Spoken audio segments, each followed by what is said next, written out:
tradition alone. So this is my SOS. On this race for life, I beg that you run with me. I beg that you fight with me. Radically, urgently, unapologetically. Let us end FGM today. Because tomorrow might be too late. Tomorrow another girl is subject to this unfortunate fate. So no, we cannot wait. Ending FGM is our shared responsibility, and it is up to each and every one of us to say no more. Let's step up the pace by strengthening alliance to further build the movement to end female genital mutilation. Today.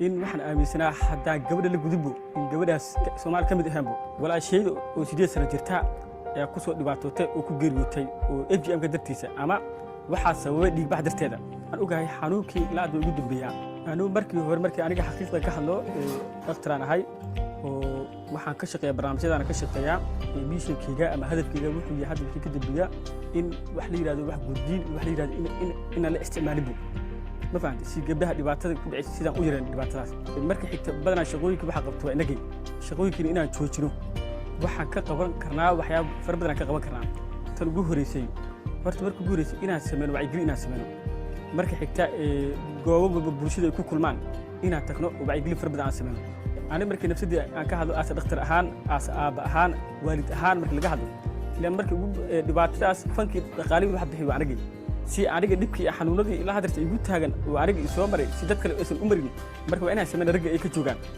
waa inay ka joojiyaan ragga هدف كلنا وحنا هاي إن وحنا يجوجيان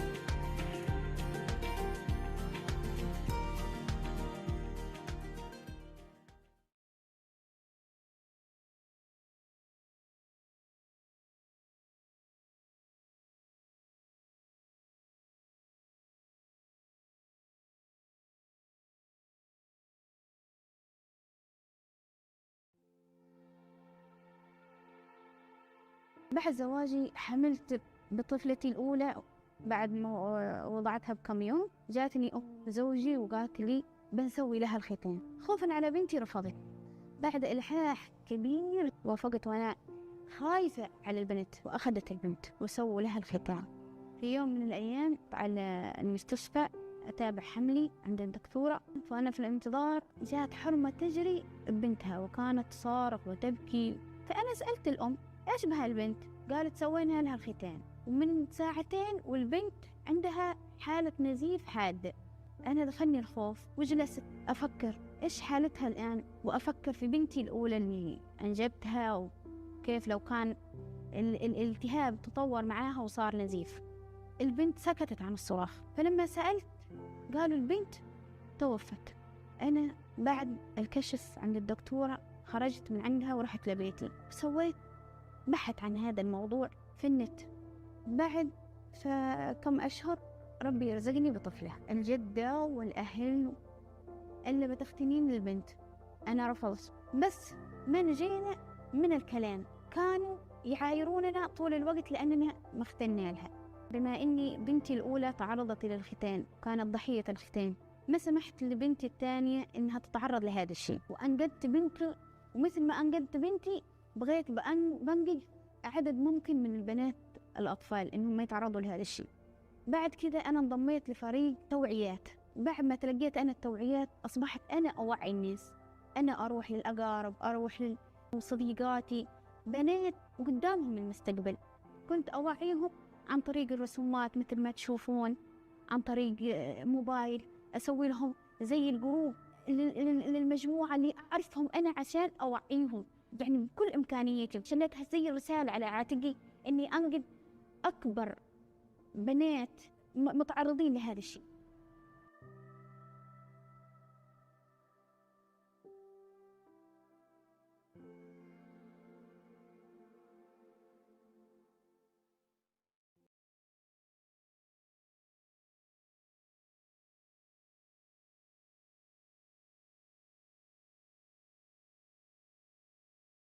Okay.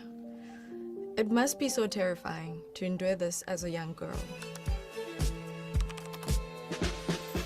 Hello, I am Shudupadzo Shudumusida. Today we are going to be talking about female genital mutilation, the practice that involves the altering or injuring of female genitalia for non-medical reasons. Let's see what's right, what's wrong, and what we can dispel and learn today.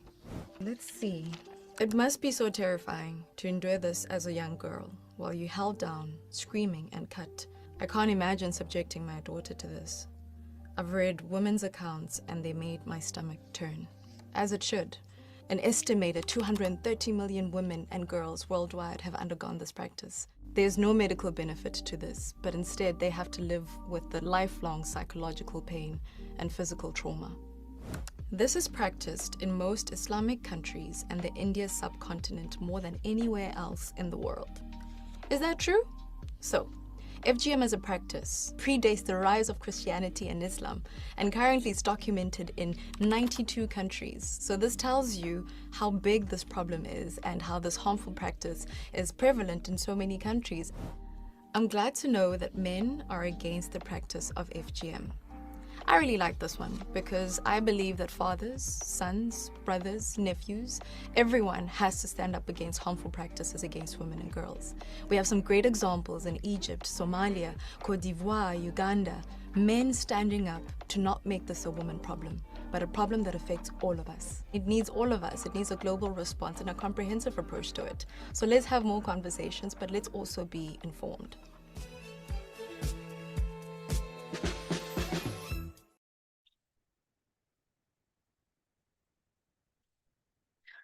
Good morning, good afternoon, and good evening to everyone joining us from around the world. Our profuse apologies for the technical difficulties and for the delay in us starting this event. We've been trying to make sure that everyone can get in and be a part of this high-level global event marking the International Day of Zero Tolerance for Female Genital Mutilation. And it is convened by the UNFPA UNICEF Joint Program on the Elimination of FGM. So formally, welcome to everyone joining us from around the world. The joint program has been generously funded by the governments of Belgium, Canada, France, Germany, Iceland, Italy, Luxembourg, Norway, Spain, Sweden, the United States of America, the United Kingdom, and the European Union, and the Novo Nordisk Foundation. As we begin today, even with the support, approximately $2.1 billion still remains a funding gap to realize the 2030 goal. My name is Shudupadzo Shudumusida, the United Nations Population Fund Global Champion for Women and Girls, advocating globally on issues including ending female genital mutilation, FGM, advancing sexual and reproductive health rights, and promoting gender equality and mental well-being. I will be guiding you through today's program. And this event is being live streamed globally with interpretation in French and English, and the closed captions are available as well. For interpretations, please look at the toolbar at the bottom of the Zoom window and click interpretation, or the globe icon just at the bottom there, and select a language that you want to listen to. We also have sign language interpreters for colleagues using signs, and we also encourage you to join the conversation online using the hashtag invest2endfgm, invest with the number 2 and FGM, and hashtag endfgm.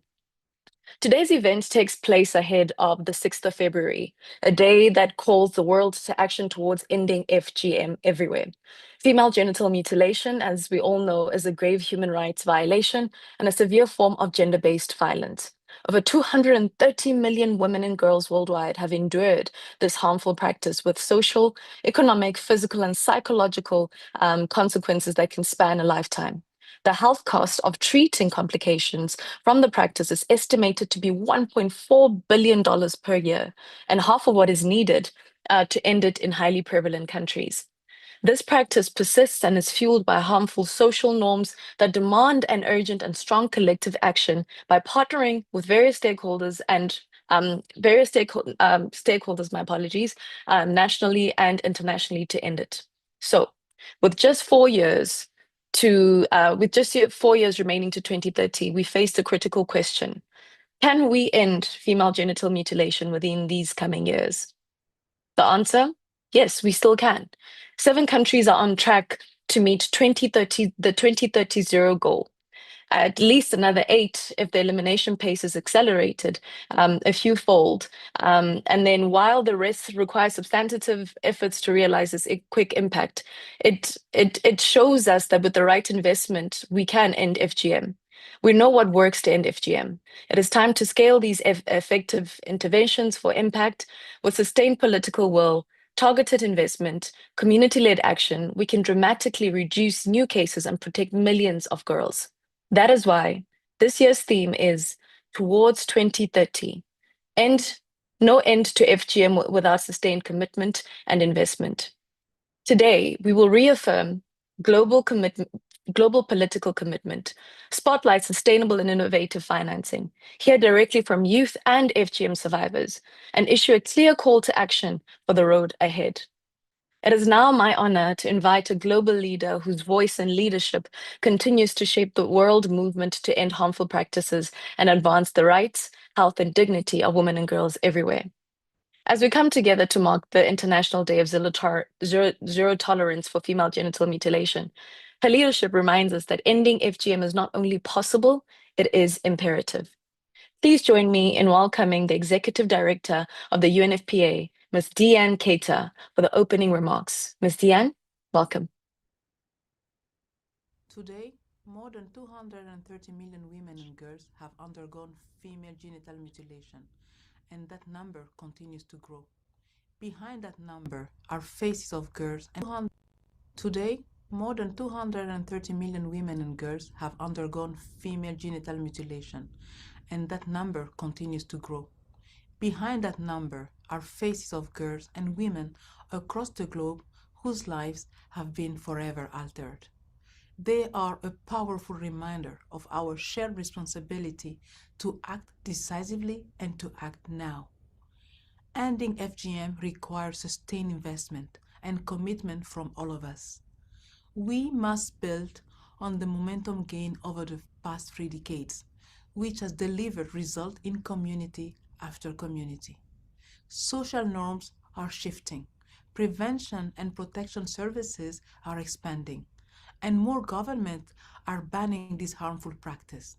In Eritrea, national leadership and deep community engagement have helped change social norms, putting the country on a promising path towards elimination. In Djibouti, Islamic scholar issued a national fatwa stating that there are no religious grounds to justify FGM, helping debunk the myth that FGM upholds religious values. In Somalia and in Indonesia, there is growing government commitment to end FGM through subnational laws and national regulatory frameworks, and we must acknowledge the dogged perseverance of elimination efforts in extremely challenging contexts, from Mali and Sudan to Yemen and beyond. These achievements are the result of consistent investment and determination by government, communities, civil society, and other partners, all working together. While these milestones invite celebration, they also call for reflection. At a time of growing pushback and shrinking budget, how do we ensure that our progress is sustained and not reversed? As we look towards 2030 and the deadline of Sustainable Development Goal, we must confront these challenges and stay laser focused on our promise to end FGM once and for all. We know what works: engaging traditional leaders, educating girls, supporting health system, and strengthening community-led advocacy. Let's scale this up with long-term partnership and sustainable financing. UNFPA remains fully committed to ending female genital mutilation, but success depends on all of us, because ending FGM is not only about protecting the girl today, it's about safeguarding the health, well-being, and prosperity of generations to come. On this International Day of Zero Tolerance for Female Genital Mutilation, let us renew our resolve and move boldly towards a future free from all harm.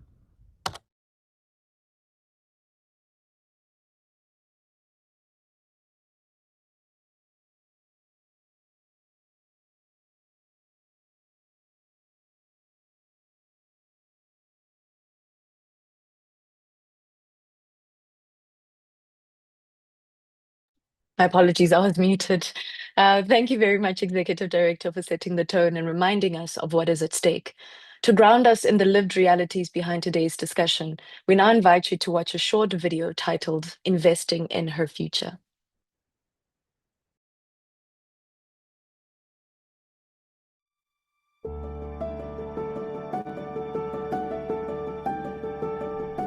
More than 230 million women and girls alive today have been subjected to female genital mutilation.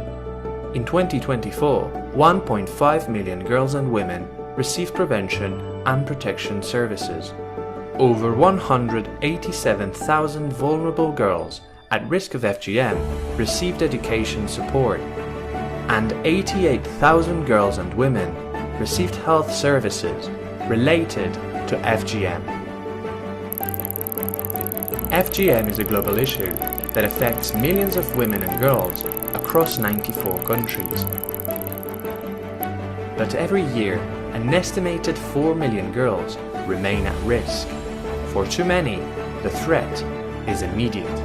For all of us, the responsibility is clear. Sustained investment over the last 3 decades has delivered results. Nearly 2/3 of people now support the elimination of female genital mutilation in 31 countries. Attitudes are shifting.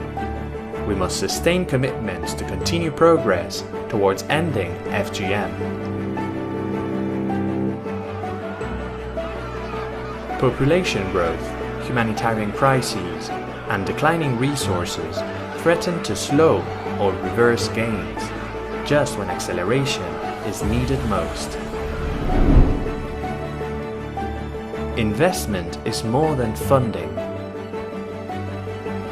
It means laws that protect, services that respond, health workers who are equipped to prevent and respond to FGM, education that creates opportunity for girls and women, and communities that lead change.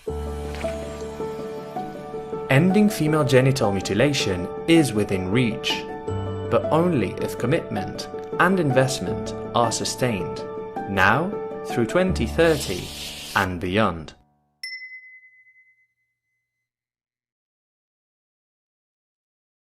What we've just seen is both a reminder of the scale of this issue and of the power of investment to change lives. We now turn to high-level political and donor leadership, whose commitment is essential to ending FGM by 2030. Our first speakers represent donors and the UNFPA-UNICEF Steering Committee, who will speak on strategic investment and partnership. I am pleased to invite Councillor Elizabeth Hallman, the head of the Regional Corporation for Sexual and Reproductive Health and Rights in Africa, representing Sweden, the largest donor for the joint program and a long-standing champion for gender equality and feminist development policy. Let us hear her remarks.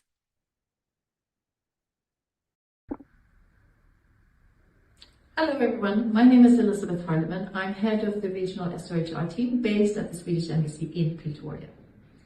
I'm very honored to participate in this high-level commemoration of the International Day for Zero Tolerance of Female Genital Mutilation. We thank UNFPA and UNICEF for their leadership and for convening governments, communities, youth and survivors around a shared commitment to end this harmful practice. Sweden values its long-standing partnership with the joint program and remains proud to be its largest donor. Sweden's support to the elimination of FGM is grounded in our firm commitment to human rights, gender equality, and bodily autonomy for women and girls. FGM is a severe violation of human rights and a manifestation of deeply entrenched gender inequality. Ending it is not optional. It's a legal, moral, and developmental imperative.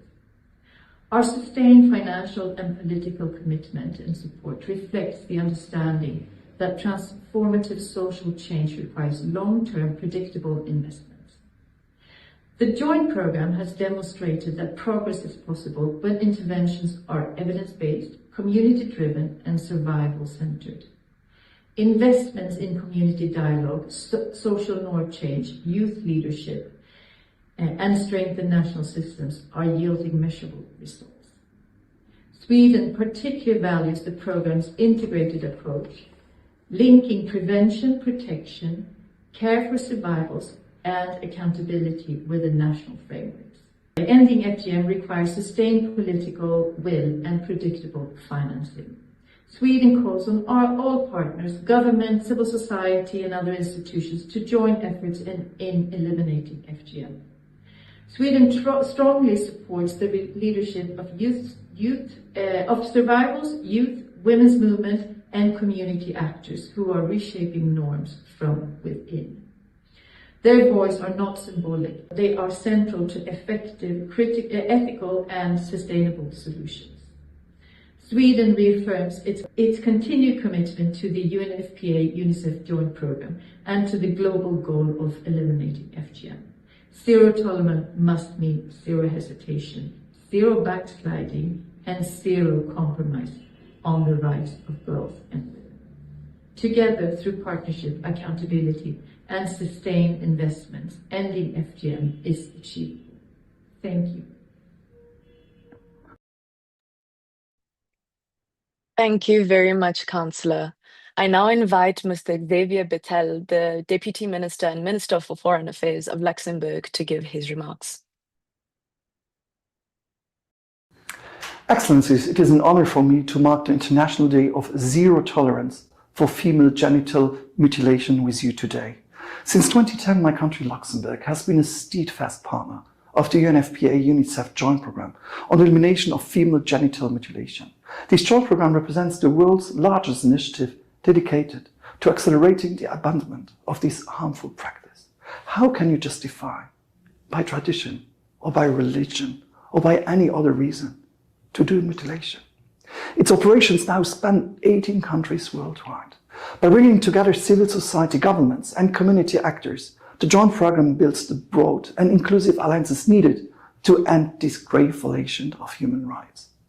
While the global movement has achieved significant progress, we're also witnessing pushbacks against gender equality and children's rights. These remind us that the gains we have made remain very fragile. Despite progress, over 230 million women and girls alive today have been subjected to female genital mutilation. Looking ahead, an estimated 22.7 million girls are at risk in the next 5 years, around 4 million girls every year. In this context, that's the reason why my country is proud to have renewed its support to the joint programme in December 25. Luxembourg has committed 4 million euros for the remainder of Phase 4, covering the period 26 to 2030. This contribution reinforces our shared ambition to eliminate female genital mutilation by 2030. It also reaffirms my country's enduring commitment to human rights and to gender equality. Thank you.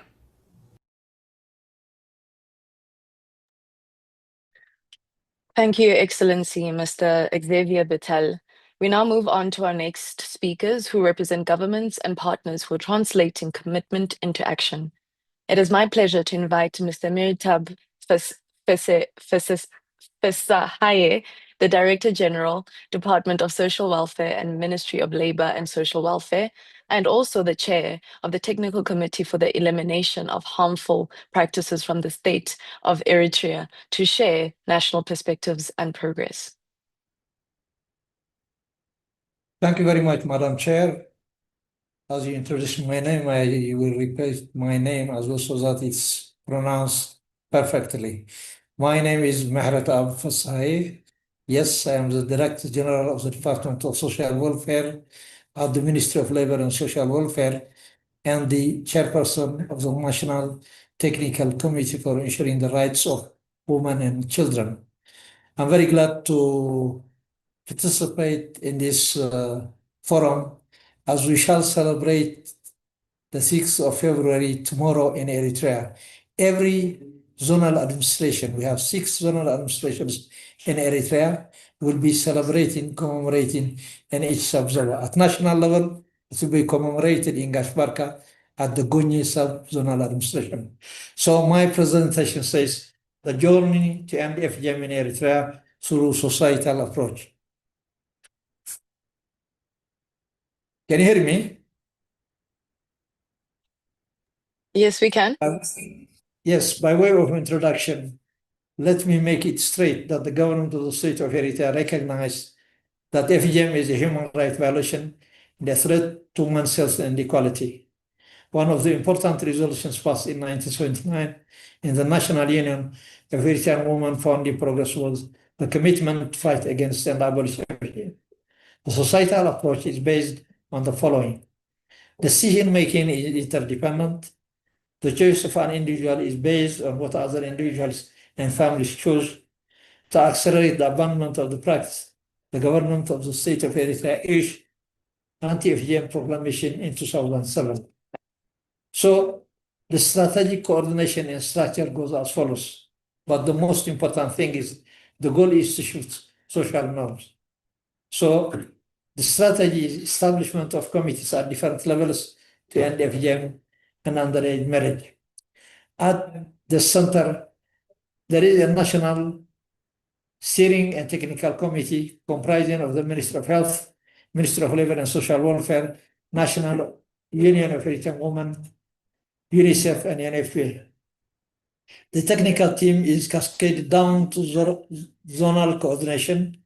There are 6 zonal committees, and there are about 6-7 sub-zonal committees, where in each sub-zonal committee there are 2 students between the age of 14 and 17 who are members of the sub-zonal committee. This is to incorporate the boys and girls as it is their issue, although of course in general it's the public issue. In the administrative kababi, which is the lowest kababi, the lowest structure, campaigns and sensitization initiatives led and conducted by barefoot doctors, local administration, social workers, National Association of Women, youth, boys and girls and women, religious and community leaders, elderly persons of society as a whole. Multi-tiered mechanism ensures nationwide reach and policy coherence from national planning to village implementation. So why societal, why community-based approach? People's participation to be part of the solution, community ownership so that sustainability is guaranteed, utilize community resources including their precious time. For example, the community engagement and sensitization is done during farmers' harvest time. Surveillance mechanism, the community themselves are watchdogs to ensure that what they have declared FGM free and they have established their own mechanism to monitor. It is also cost effective. Why societal community-based approach continue? Thus, the 5-year national strategic plan was developing considering the community approach. The Eritrean religious leaders who are influential in the fight against FGM and underage marriage have clearly announced to the public that this practice is not a religious obligation and is not written in our holy book. To make the societal approach evidence-based, the government of the state of Eritrea introduced community mapping exercise that measures the FGM status in a specific community. The mapping is helpful to understand the status of FGM and underage marriage and help implementers tailor FGM and underage marriage program accordingly.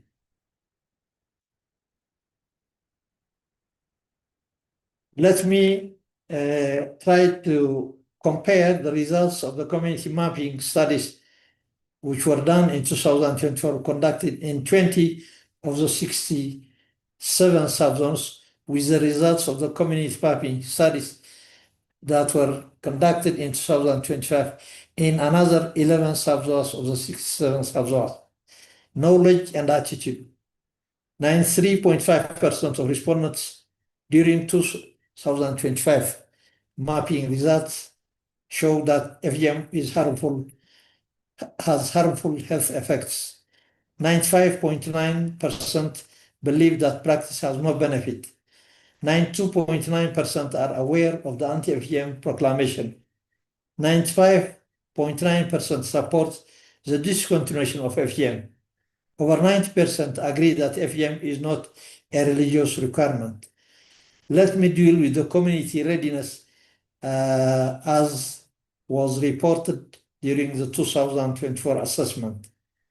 Out of the 1,086 villages studied, 689 villages, 63.4%, had no girl under 15 circumcised.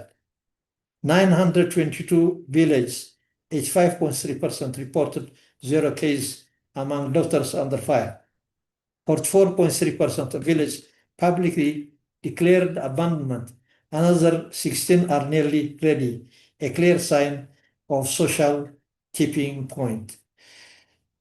Let me deal with the results of the community mapping studies which were conducted in 2025 in another 11 of the 67 subzones.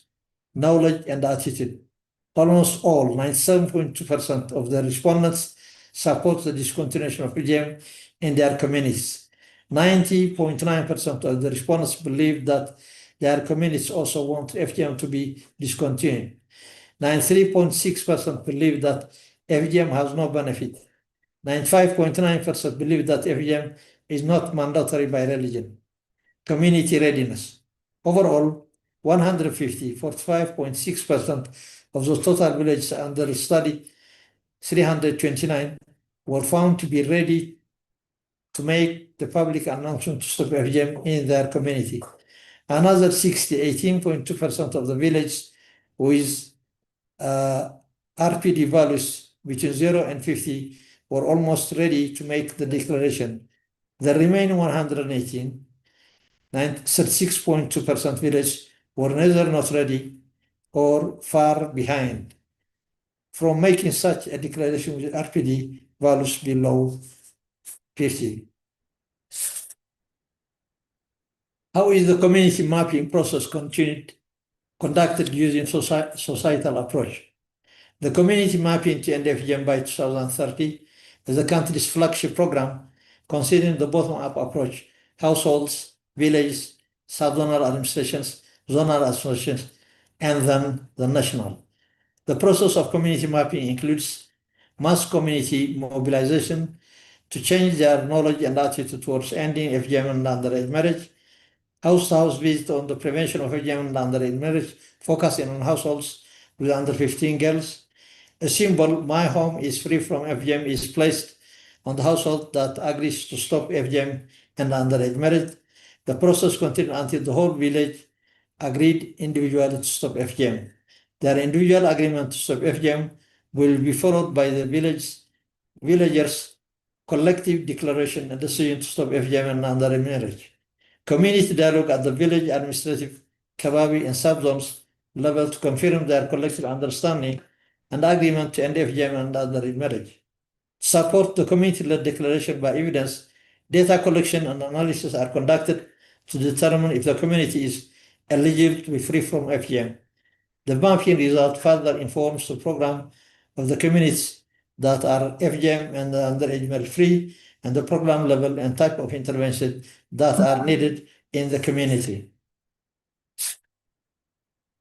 Strengths that supports the societal approach. High-level political commitment and strong national ownership.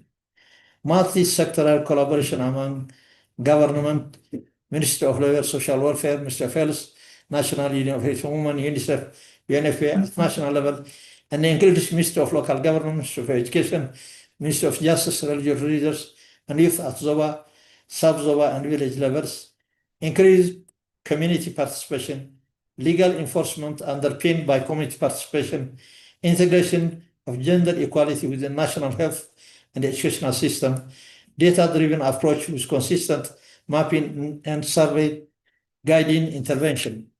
Lessons learned. Behavioral change precedes legal compliance. Sustainable progress comes through dialogue and not coercion. Community-led declarations foster collective accountability. Consistent communication in local language helps normalize change. Monitoring and readiness indices help target interventions effectively. Challenge and mitigation. Resistance in some remote and nomadic communities. Communication gaps due to limited infrastructure. Migration of traditional practitioners across zone. Mitigation. To overcome this, the government of the state of Eritrea is expanding mobile outreach, cross-border coordination, and capacity building for local committees. The road ahead, strategic plan 2026-2030. Building on the 2020-2025 National Strategy Plan, Eritrea's next phase aims to fully eliminate FGM by 2030 in alignment with the SDG Target 5.3. Intensify community engagement and social dialogue in remaining high prevalence areas. Train teachers, youth, social workers, and health professionals as community advocates. Transform traditional circumcisers into trained community mobilizers. Strengthen law enforcement and political awareness. Scale up celebrations of FGM pre-commits based on mapping results. Ensure continuous monitoring, data collection, and public declarations. By way of conclusion, fight against FGM is not only about ending a harmful practice, it's about affirming the dignity, equality, and potential of every Eritrean woman and girl. This example shows change is possible when leadership, law, and community unite in a shared vision of justice and equality. I thank you very much.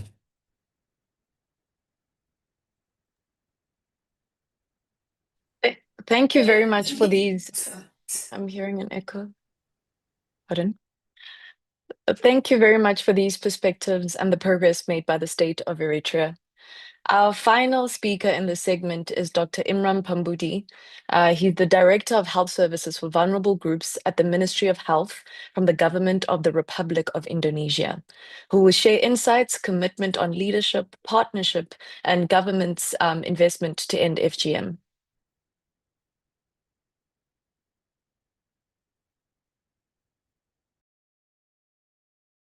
Excellencies, distinguished colleagues from around the globe, development partners, the UNFPA, UNICEF, FGM Change Program team, and friends. It's an honor for Indonesia to join the global community in commemorating the International Day of Zero Tolerance for Female Genital Mutilation. This day is a powerful reminder that ending FGM is not only a moral imperative, but also a concrete obligation under our shared commitments to human rights, gender equality, and the Sustainable Development Goals. Indonesia, female genital mutilation or cutting, locally often referred to as a sunat perempuan, remain a complex and sensitive challenge, while the practice is often perceived as a cultural and religious obligation. National data show that its prevalence remains significant at 46.3% in 2024, according to the National VAW survey. And health workers, particularly midwives, are frequently placed at the center of community demand. This reality has reinforced our position that FGM is not a cultural issue alone, but a public health and human rights issue that requires a systemic response. Over the past several years, the government of Indonesia has taken steps to strengthen the policy and regulatory framework to prevent and eliminate FGM. This includes the issuance of Government Regulation Number 28 of 2024 on the implementation of the health law, which clearly seeks to eliminate female genital mutilation and affirm a whole of government commitment, mandating coordinated action across all relevant sectors of governance beyond the health system. And furthermore, Ministry of Health Regulation Number 2 and Number 3 of 2025 reaffirm that the practice undermines women's reproductive health, has no medical indications, and establish professional disciplinary measures for health workers who engage in it. However, regulation alone is not sufficient. Allow me to draw your attention to a key message I wish to convey today. Indonesia is backing its policy commitments with dedicated financing. Through the Ministry of Health, Indonesia has allocated national budget resources since 2023 to support policy advocacy, multi-sectoral dialogues, and capacity strengthening efforts aimed to eliminating FGM. These investments has been strategically directed to priority provinces with higher prevalence. And since 2024, the government has further strengthened this approach through co-financing arrangement with UNFPA in 5 provinces. Notably, these commitments have been sustained even amid government-wide efficiency measures in 2025, highlighting our continued political, programmatical, and financial commitment to ending FGM. These investments supported structured policy dialogue at provincial and district level to translate national regulations into local action, advocacy with local government and health office to remove FGM-related services from health facilities and local regulations, engagement with professional associations, including midwives organizations, to reinforce ethical and professional standards, and community-level dialogues involving religious and community leaders, recognizing their critical role in shaping social norms. These budget commitments reflect an important message. FGM prevention is no longer treated as an ad hoc activity, but as an integral part of Indonesia's reproductive health system strengthening agenda. At the same time, we acknowledge that challenges remain. Demand from communities is still high. Social norms are deeply noted, and not all health workers have been yet fully reached by policy dissemination. This is precisely why investment in advocacy and dialogue is essential. Essentialists and partners. Indonesia experience demonstrates that ending FGM requires alignment between law, health system, financing, and social norm change. We highly value that long-standing partnership with UNFPA and development partners whose technical assistance, evidence generations, and support for multi-sectoral coordination have been instrumental in advancing this agenda. Looking ahead, Ministry of Health remains committed to strengthening monitoring and accountability mechanism at sub-national levels, expanding policy advocacy to additional provinces, and the last, ensuring that no health worker is placed in a position where harmful practices are normalized or incentivized.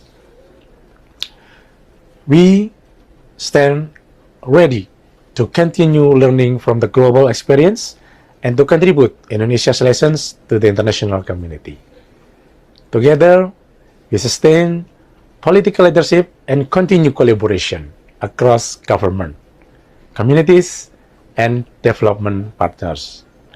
We stand ready to work collectively to ensure that every girl and woman can live free from harmful practices. Thank you.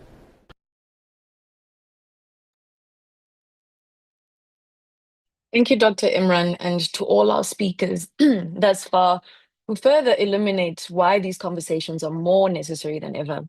This is powerful, and what we have heard clearly is that ending FGM is not only a moral imperative, it is a financing challenge. We now turned to a focused discussion on sustainable financing and accountability, what it takes to fund impact at scale and sustain progress through to 2030. I'm pleased to welcome our panelists from the African Union, the Wallace Global Fund, the Kenya Development Impact Bond Initiative, and I will begin by welcoming Dr. Olubisayo Akinola, the head of the Social Welfare, Drug Control and Crime Prevention Division at the African Union. Doctor, welcome. Thank you very much. Can I proceed? Yes, you can. Thank you. Okay. Excellencies, esteemed member states representatives, distinguished participants, UNFPA UNICEF Joint Program on the elimination of FGM team, ladies and gentlemen, on behalf of the African Union Commission, it is a profound honor to be part of this global assembly as we mark the International Day of Zero Tolerance for Female Genital Mutilation. As we look toward the 2030 milestone, we find ourselves at a critical crossroads. The theme of this year, towards 2030, no end to FGM without sustained commitment and investment, is not merely a slogan. It is a clarion call for a fundamental shift in how we approach the protection of our girls. Africa has made historic strides in recent years through the African Union's Salimia initiative and the robust application of the Maputo Protocol that has been ratified by most of our member states. We have seen a significant increase in national legislation criminalizing FGM across our member states. Community-led declarations of abandonment are rising, and the taboo surrounding the discussion of harmful practices is slowly breaking. However, we must be honest in acknowledging that progress is not yet pace setting enough to meet the 2030 Sustainable Development Goals. Population growth in many regions means that even as the percentage of girls undergoing FGM drops, the absolute number of girls at risk continues to climb, necessitating a more aggressive and well-resourced response. Central to our strategy is the African Union Accountability Framework on the elimination of harmful practices. This framework, developed at the request of our heads of state and government, serves as our primary mechanism for ensuring that political commitments are translated into measurable results. By utilizing data-driven performance monitoring, the framework allows the Commission to track the progress of member states in real time. And it also identifies the gaps where intervention is most needed. So the framework-based monitoring process was initiated at the end of last year. This was a decision, actually, that was endorsed by all the heads of state and government, which will strengthen the AU's ability to support countries more effectively. The African Union remains steadfast in its resolve to our global partners and specifically the UNFPA-UNICEF Joint Program.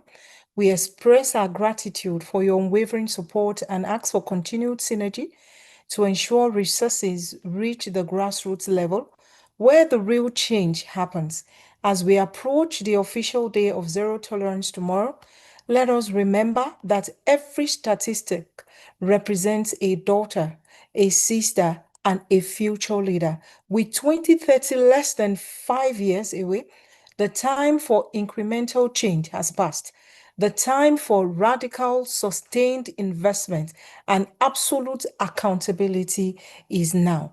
I wish you productive deliberations, and we also look forward to the outcomes of this deliberation, which the Commission will take forward for implementation and systematic follow-up. Together, we can end FGM and create a future where every African girl is free to thrive, free to dream, and free to lead. I thank you.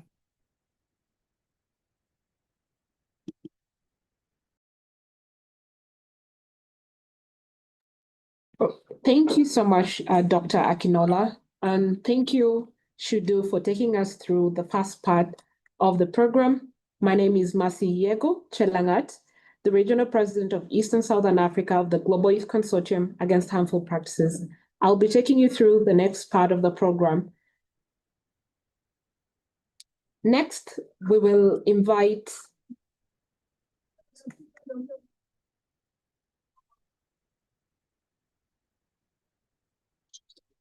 Sorry for that. Next, we will invite Ms. Susan Gibbs, the Director of Women's Rights and Empowerment Program, Wallace Global Fund. Ms. Gibbs manages the fund's grants and strategic investments focused on advancing women's rights, with particular emphasis on efforts to end harmful practices such as female genital mutilation and to expand women's economic participation. Ms. Gibbs, the floor is yours. Thank you so much. And thank you to the UN Joint Program on the Elimination of FGM for gathering us all here today. It is an honor for me. And I also thank my fellow panelists, the leadership of UNFPA, distinguished governmental representatives from Sweden, Luxembourg, Eritrea, and the Republic of Indonesia, and esteemed colleagues from the African Union and from civil society. We are at an inflection point. Across the world, public support for FGM is declining and prevalence levels are falling. However, progress is slow and the pace of abandonment is uneven. We're also facing a backlash. Global anti-rights pushback is well organized and well financed.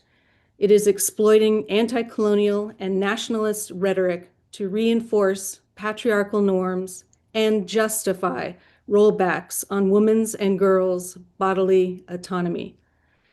FGM activists are facing intensifying online and offline attacks, including harassment, threats, defamation campaigns, and coordinated efforts to silence and discredit their work. This moment demands a fresh and bold approach, one that centers child protection, bridges movements, confronts backlash directly, and matches frontline leadership with political will and sustained investments. Unfortunately, traditional development and humanitarian assistance is in free fall. This moment demands new donors, new models, and fresh financial commitments and investments in the women and girls leading change in their own communities. I am here today on behalf of Wallace Global Fund, a private grant-making foundation based in Washington, D.C., that supports people-powered movements to advance democracy and rights and fight for a healthy planet. We have been supporting work to end FGM for almost 40 years. In response to urgent global needs, the fund will be spending out its endowment and ceasing operations at the end of the year. However, the fund is not ending its investments in work on FGM. In early September, we will be launching, together with our founding partners, a new global regranting and advocacy initiative to galvanize resource mobilization and drive new funding into the global FGM movement. The fund's launch will coincide with a major convening and festival in Kenya being organized by activists and movement leaders committed to ending FGM and child marriage. Our new pooled fund will support frontline survivors and activists. It will center survivor care, safety, and well-being. And a new movement support hub will back national and global advocacy, resource mobilization, media and communications, and more, all in the service of the frontline movement to end FGM. We look forward to learning from and partnering with the UN Joint Program on the Elimination of FGM and others as this new fund achieves liftoff. Together, we must drive toward a global tipping point so that we can finally rid the world of FGM once and for all. Again, thank you so much. Thank you, Ms. Susan Gibbs. Thank you to our speakers in this segment for your intervention. And you have made three things very clear. Sustained financing matters.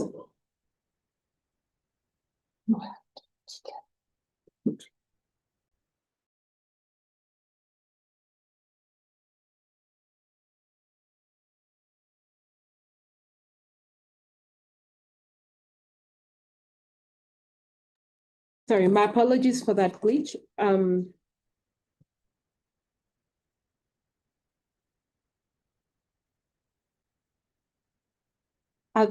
Thank you once again, everyone.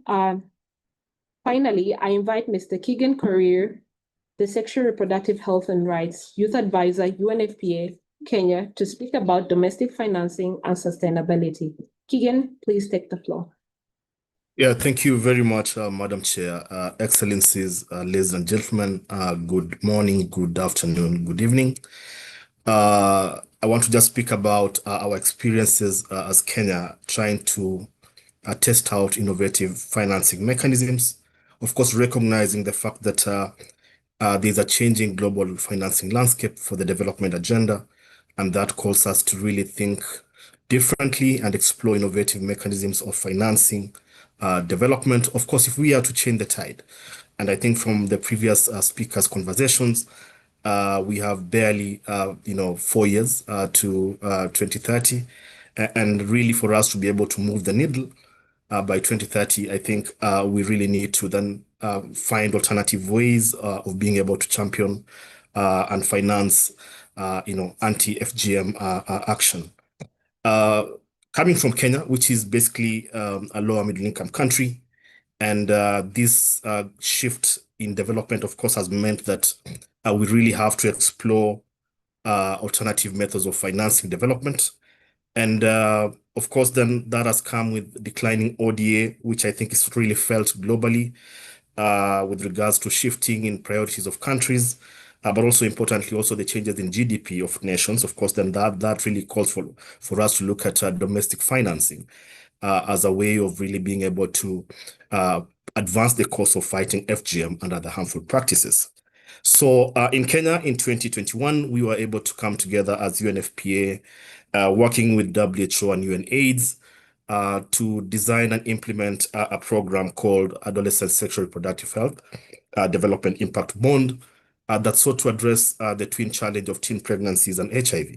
But of course, all of us understand the intersection between harmful practices such as FGM and child marriage and the nexus it has with teen pregnancies. And so basically what this entailed, of course, was then working and with identifying strategic partnerships with social investors, basically who would then provide working capital to implement the program, of course, with a slight return, working with the outcome funders who are traditional funders to provide resources that will then reimburse the social investors for the capital that they've provided to change the social outcomes. And of course, then with a proof of concept, working with implementers to be able then to deliver the results. So being a results-based financing initiative, we were able to piece together a 12.1 million investment with partnership of the Children Investment Fund Foundation and the Joint SDG Fund. And given that in a bond, emphasis is basically about results, this kind of partnership has been able to deliver double the results that was intended to be attained, reaching 1,023,760 adolescent girls with relevant services. And given the successes of this initiative, like I said, really thinking differently and exploring partnerships with private sector to finance the agenda that you're trying to push, we are currently designing a second impact bond that looks at facilitating return to school by girls who have experienced teen pregnancy, including harmful practices such as FGM and child marriage. And with that, of course, then looking also at engaging governments, trying to structure match funds to ensure that, for example, county governments are able to put in resources or match in the resources that we put in so that then we can be able to collaboratively work on the agenda. And lastly, of course, then as UNFPA, we've been able to test out partnerships such as Compact of Commitment with governments, with the government of Kenya, for instance, towards reproductive health supplies. So as I wind up, I just want to say that we have to continue thinking differently. We have to explore new sources of partnerships and financing for us to be able to change the needle around fighting FGM. Thank you very much, and back to you. Thank you very much, Keegan Korir. Thanks to our speakers in this segment for your interventions. You have made three things very clear. sustained financing matters, innovation must deliver results, and accountability is non-negotiable. We now turn to a short video that highlights what works to address FGM. When investment reaches communities, it makes prevention possible and progress sustainable. Please, let us use #InvestAndFGM to join the conversation online, on Twitter, on X, on LinkedIn, and all the other social media platforms.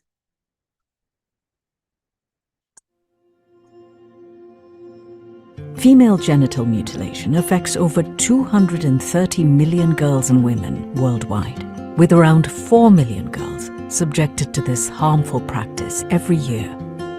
Coordinated efforts by governments, national and international organizations, civil society groups and donors have driven significant change toward ending this harmful practice.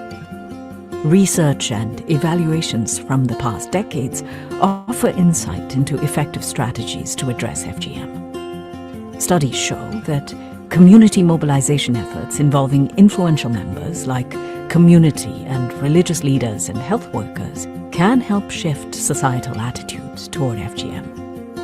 Community dialogues that focus on health and the physical, psychological, and emotional consequences of FGM are vital in bringing about change. Involving the health sector is equally critical. Training healthcare workers can give the necessary support to become advocates for FGM prevention and provide adequate care for survivors. Effective media and social marketing can raise awareness about the dangers of FGM, encouraging discussions and promoting social change. Formal education plays a key role. Evidence shows that girls whose mothers have at least a primary education are 40% less likely to undergo this harmful practice. However, the rise of counter-movements against FGM elimination efforts threatens the gains achieved. Building synergies and enabling strong movements to end FGM is necessary. We must take urgent action by investing in and scaling effective solutions and systems supported by enabling laws and policies. These solutions must complement one another to be most effective. Let us build a future where every girl can live free from FGM, in an environment where she can exercise her voice, choice, and agency.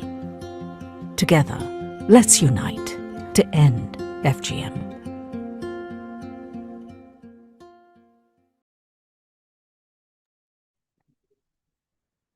Thank you so much. Thank you so much. That was such an impactful and informative video highlighting some of the effective solutions that work in addressing FGM. And at the heart of our movement are the people driving change every day. These are youth leaders and survivors. They are not only witnesses to the impact of FGM, but are also architects of its end.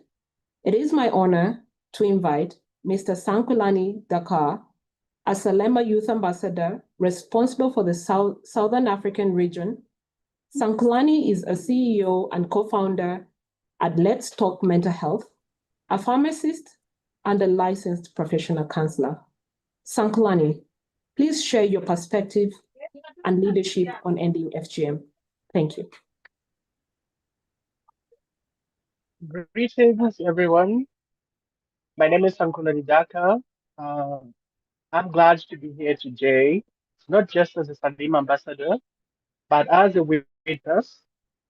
So when we talk about this year's theme, towards 2030 to end FGM without sustained commitment and investment, we must ask ourselves, what exactly are we investing in? So we are not just investing enforcement of a border, where we are investing in the reclamation of a human soul. My journey into this advocacy did not begin in a boardroom. It began with a cry for help at Let's Talk Mental Health, an organization I co-founded. A sister from Somalia reached out to us with a plea that still haunts me. And she said, please help my sister. Since her circumcision, she's not the same. She is depressed, she is isolated, she is no longer the jovial girl we grew to know. That moment was my awakening. I watched as physical wounds began to close, the emotional wounds stayed wide open, bleeding into every part of that young girl's life. At first, I didn't fully understand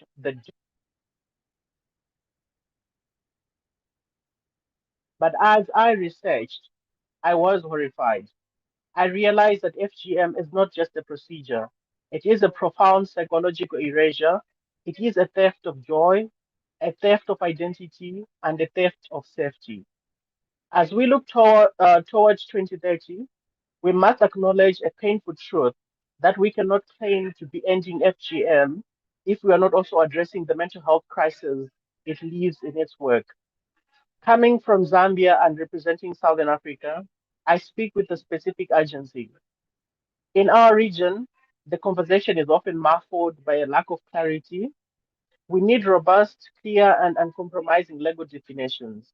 We must call out all harmful practices, including labia elongation, which, which are often poorly reported and hidden under the guise of a tradition. Laws are vague, our protection is weak. We need every African country to codify the ban of FGM into law and not as a suggestion, but as an ironclad mandate to protect our daughters, sisters, and mothers. We are told that this is culture, but I ask you, what culture is benefited by a depressed child? What tradition is strengthened by a woman who lives in silent trauma? This is an outdated culture that offers zero benefit to our society. It is a barrier to the Sustainable Development Goals.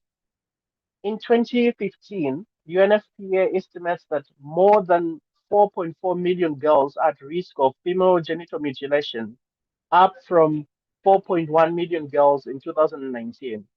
We aren't just losing their physical integrity, innovators and joyful members of our communities. Today, my call to action is in twofold.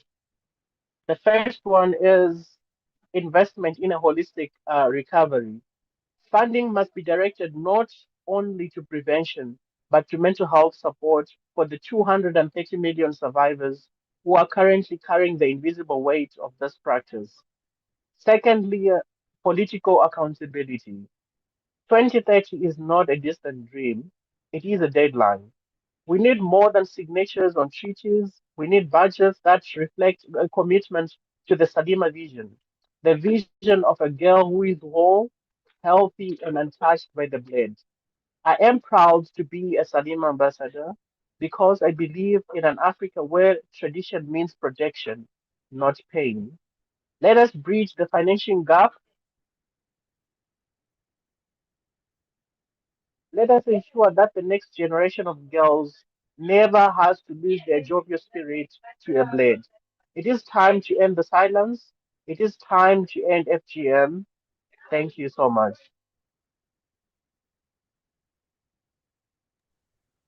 Thank you, Sankolani. You remind us all of the importance of young people's voices in these spaces. And I now invite Ms. Omie Sonko from the Gambia, a survivor advocate and a leader, to share her story and message. Ajay is a law student at the University of the Gambia. She serves as the president of Guide Her Young organization and the ambassador of Women Boss Gambia, a dedicated youth leader and an active advocate against FGM. Ajay, welcome.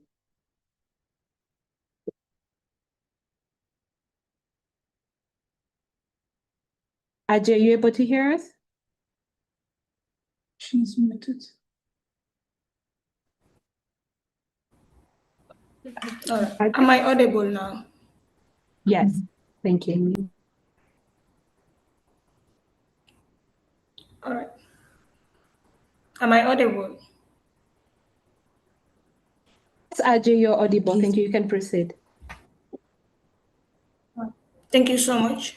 Excellencies, distinguished guest representatives of member states, esteemed colleagues from UNFPA and UNICEF, donor partners, youth champions, survivor advocates, and all other participants joining us from across the globe.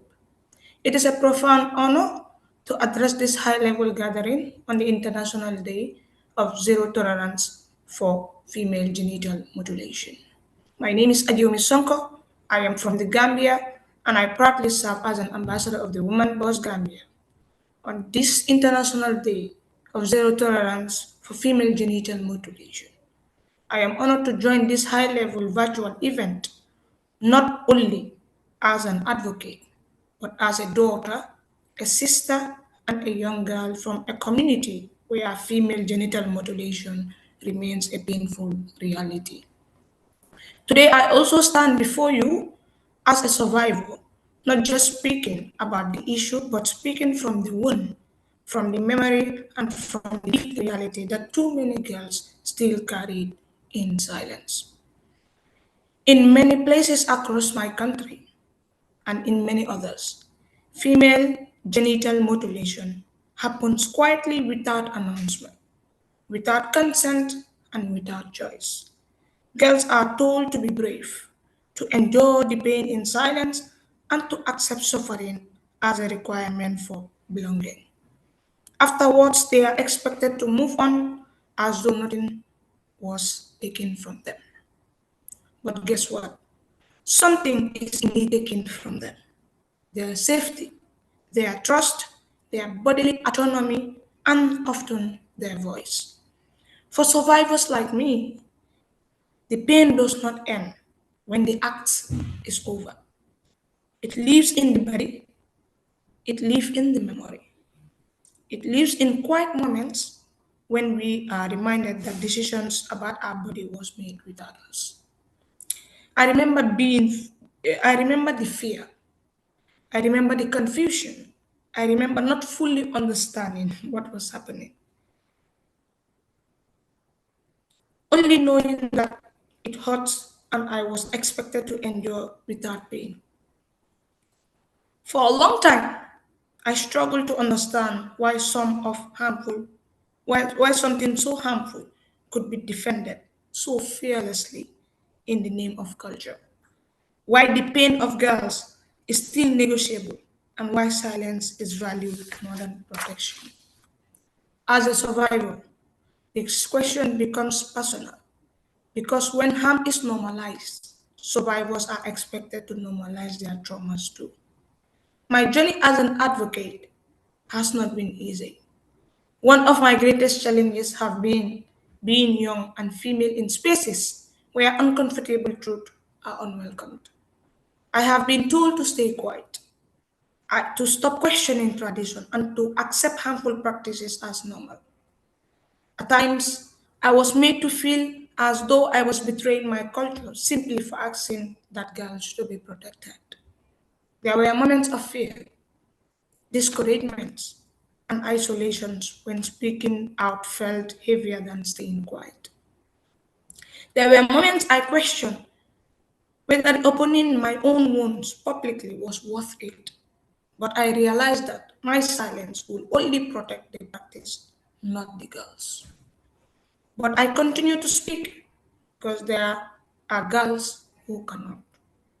I speak for the child I was once. I speak for the child I was once who did not even have the language, the power to perform or to say no. Despite these challenges, there have been also meaningful successes in my journey.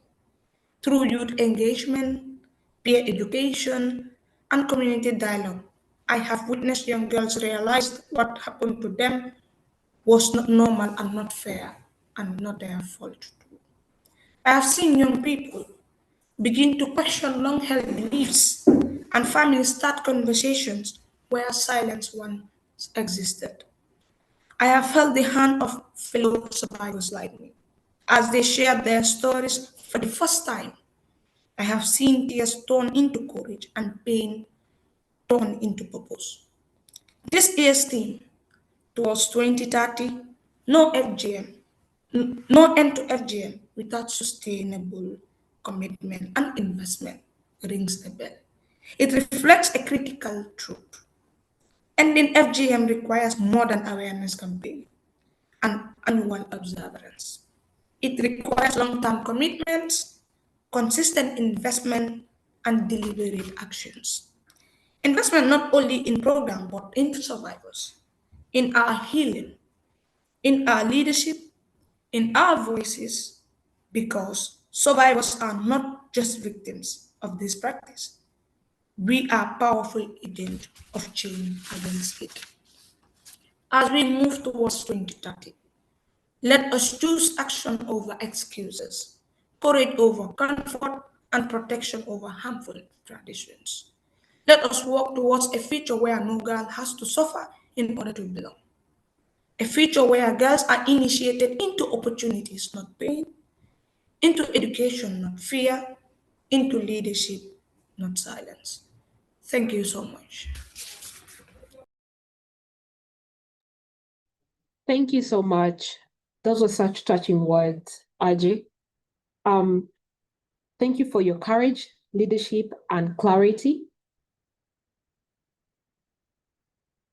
Your voice reminds us why investment must reach the grassroots and why survivors and youth must be at the center of solutions. As we move towards closing, let us be clear about what is required. Governments must strengthen laws, policies, and domestic financing.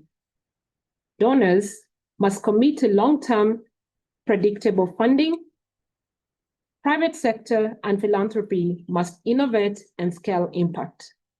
And civil society, young people, and communities must continue to lead and hold us accountable. The cost of inaction is measured in lives, health, and lost potential. It is now my honor to invite the Executive Director of UNICEF, Ms. Catherine Russell, to deliver her statement.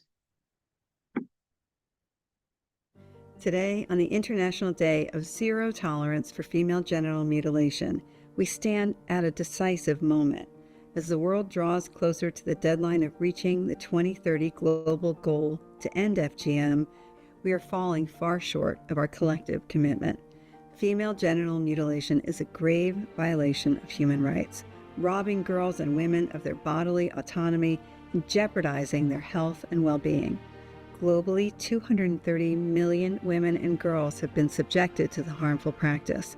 Behind these numbers are individual stories of pain, resilience, and courage, stories that can be rewritten for others with a focus on protection and health. We have seen progress. We know what works, including advancing girls' education, involving health workers in the health sector, mobilizing communities, and ensuring that legal frameworks are implemented with local ownership. Women, youth, and faith-led organizations are driving change. Governments and communities are strengthening legal protections, and whole-of-society approaches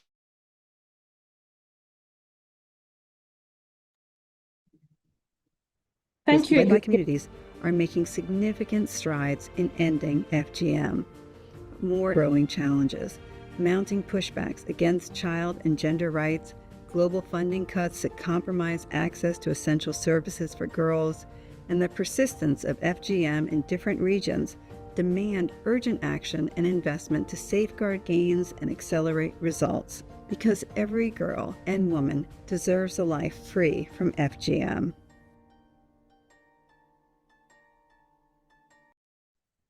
Thank you, Executive Director, for sharing these powerful words. Thank you to all our speakers, donors, partners, youth leaders, and survivors, and all the viewers and listeners worldwide who joined us today on this important occasion. Today's message is clear.